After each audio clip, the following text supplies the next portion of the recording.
trading at 29% right now. Hollowell get a big right hand from Gaethje. Ilia Topuria just went on Instagram and told the world he wants a rematch, and not in a quiet, calculated way. In a public statement addressed directly to JustinGaethje, the man who just took his belt, took his undefeated record, and left him being wheeled out of the White House on a cart with both eyes swollen shut and 2 broken bones in his face. He said that this story between them is far from over and that they will have their rematch. Gaethje heard every word, and what he said back has the entire lightweight division talking. Because this is not just a rematch request. This is a conversation about whether one of the most gifted fighters this sport has ever produced is about to make the single worst decision of his career. A decision that could do to him what it did to a fighter Gaethje himself compared this to. A fighter who went from untouchable to unrecognizable in one brutal night. Before we get into this, you have to understand what was actually on the line at UFC Freedom 250 and why the stakes of this rematch conversation go far deeper than a title shot.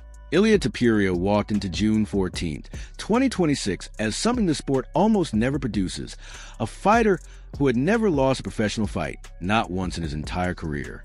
17 fights across 2 weight classes, 2 UFC championship belts, and victories over Alexander Volkanovski, Max Holloway, and Charles Oliveira, 3 of the most accomplished fighters their respective eras had ever seen. He was a minus 500 favorite, with the betting public giving Gaethje only a 21% chance of winning. Topuria was not expected to lose. He was expected to finish Gaethje early and move on. The event itself was unlike anything professional combat sports had ever staged. UFC Freedom 250 took place on the South Lawn of the White House, the first professional sporting event in the history of that building in front of a sitting president of the United States on the occasion of the nation's 250th birthday. 60,000 people watched in person, millions more at home. The biggest stage the sport had ever constructed, built around a fighter the world believed was about to put on a coronation performance. That is a backdrop for everything that followed. And that backdrop is exactly why what Topuria posted on Instagram afterward, and what Gaethje said in response carries the weight it does. When a fighter of Topuria's caliber loses for the first time, it does not happen in a vacuum. It happens in front of the world on a night where the expectations surrounding him were higher than they had ever been, and the story written the morning after follows him into every fight he has for the rest of his career. The fight itself told you everything you needed to know about why Gaethje responded the way he did. Gaethje came out in round 1 with a specific plan, not to trade with Topuria at range, not to wrestle, but to go straight to the uppercut in the clinch, a targeted, deliberate shot designed to open a cut above the eye and compromise Topuria's vision as early as possible. It landed clean in the opening minutes, and Topuria, one of the most mentally composed fighters in the world, immediately reached up and touched the blood on his face. Gaethje saw it and said afterward that Topuria was such a pretty boy that he was so concerned about the blood. That single moment was a tone setter for the entire fight, the moment that told anyone watching which direction this night was about to go. Round 2 was where Topuria nearly rewrote the story. He attacked Gaethje's body with an urgency and precision that had never been seen before in that matchup. A sustained assault that dropped the new champion to the canvas and had Gaethje scrambling for survival. Topuria jumped on him immediately, hunting for a submission, squeezing with everything he had while the crowd screamed and Gaethje tried to find a way out. The horn saved Gaethje, and this is the hinge moment of the entire contest. Not the uppercut that started the bleeding, not the body shots that put Gaethje on the mat, but what happened in the first 60 seconds of round 3 when Topuria came forward and Gaethje's jab landed directly on that damaged right eye again, and then once more before the round was 30 seconds old. Something shifted in that sequence. Something in Topuria's movement, in the way he was holding his head, in the frequency of him reaching up toward his face changed, and it never came back. By the end of round 3, Topuria's right eye was so severely compromised that the ringside physician examined him before allowing the fight to continue. Topuria argued with his corner, argued with the doctor, and demanded round 4, and they gave it to him for 4 more minutes. Gaethje kept landing on a man fighting essentially blind. When the bell rang to end round 4, Topuria's corner looked at the face of a fighter who had never needed anyone to stop a fight for him and stopped it themselves. Gaethje was ahead on all 3 judges' scorecards, 3 rounds to 1, having not just beaten Ilia Topuria, but taken the most dangerous, undefeated fighter on the planet on the most watched stage in UFC history as a massive underdog, and systematically broken him down over 4 rounds until a man's own team decided it was over. Topuria was carried out of the building on a cart. Now, here is where the story gets more complicated than anyone in Topuria's corner wants to admit. The medical reports that surfaced in the days following the event revealed the true extent of the damage. 2 non-displaced fractures of both orbital bones. Both of them. His right, I took the primary blow, with the vision going in round 1 exactly as Topuria himself confirmed on Instagram. By the end of round 2, the left I was gone as well. He spent the final half of that contest in total darkness, fighting on memory and instinct and 17 fights worth of competitive muscle memory alone. His coach, Jesus Gallo, spoke to a Spanish media outlet in the days after the event and confirmed that the injuries were healing without the need for surgery. The best possible news, given what happened, but that a realistic return to competition would not come before December at the earliest. And then, before the swelling had even come down on his face, before the fractured orbital bones had been cleared for contact by any physician, before he had thrown a single punch inside a training facility, Topuria went on Instagram and told JustinGaethje directly that this story between them is far from over and that they will have their rematch. A man with 2 broken orbital bones who spent the last 2 rounds of his career-defining fight completely blinded, had to be assisted out of the octagon by his teammates, and was transported to the hospital the same night, publicly demanded a rematch before his face had stopped swelling. That is either the most remarkable display of competitive mentality in recent MMA history, or it is the first visible symptom of the same destructive pattern that has quietly ended careers before his. Gaethje did not hesitate. Appearing on the Joe Rogan Experience alongside his coach Trevor Whitman, the new undisputed UFC lightweight champion addressed Topuria's rematch request the way anyone who watched the fight would expect, directly without a single softened word.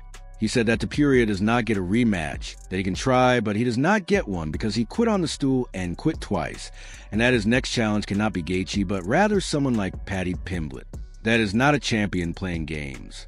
That is a man who controlled 3 or 4 rounds against the most dangerous undefeated fighter alive on the biggest stage the sport has ever created, with conviction that the result was not close enough to earn an immediate rematch. But then Gaethje said something that goes beyond just shutting down a rematch request, something that should genuinely worry every person who considers themselves an Ilia Topuria fan. He compared what he did to Topuria to what he did to Tony Ferguson, saying that he did not break Tony Ferguson's confidence but changed the perception of his opponents of him, and that is a huge factor. He said he hopes Topuria bounces back and knows he has the skill, but he changed how the division sees him now, and that is everything.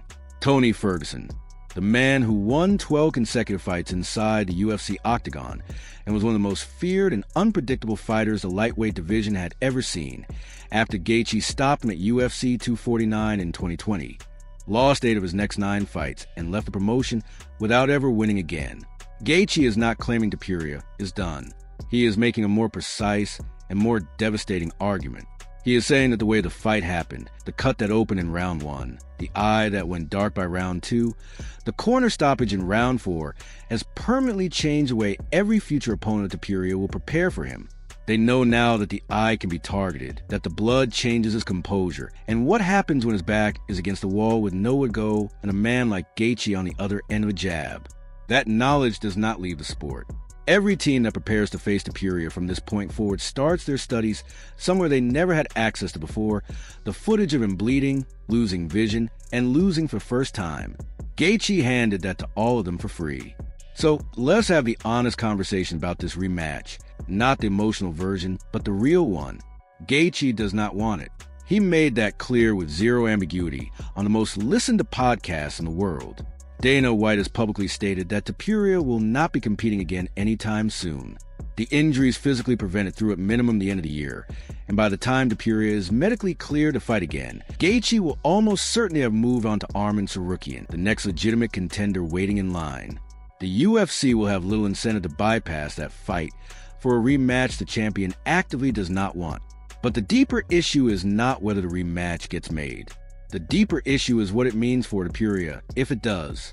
Topuria's entire identity in this sport was constructed on a single foundation, the idea that he was different from every other champion who had come before him, that what happened to Volkanovski, to Holloway, to Oliveira, the losses, the stoppages, the moments where great fighters finally hit their ceiling, simply did not apply to him.